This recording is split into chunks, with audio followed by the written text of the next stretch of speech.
You know, the public should be seeing this stuff. And why you're not allowed to, I don't know. But This is unacceptable. We cannot protect our airspaces if our best trained observers are silenced. that's a hellfire missile smacking into that UFO and just bounced right off. And it kept going. It kept going, and it looks like the debris was taken with it. Yeah. Today, we are here to help break that silence.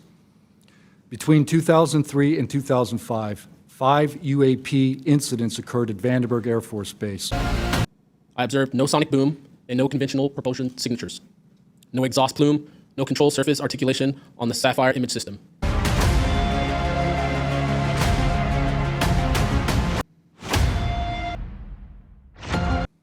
Later that night, while I was on duty, security guards at a critical launch site reported a bright, fast-moving object over the radio as the object approached rapidly. I heard my friends screaming, "It's coming right at us, it's coming right for us, and now it's right here." What the hell is that? What So what flies like that? again, I'm not going to speculate what it is, but the question is, why are we being blocked from this information?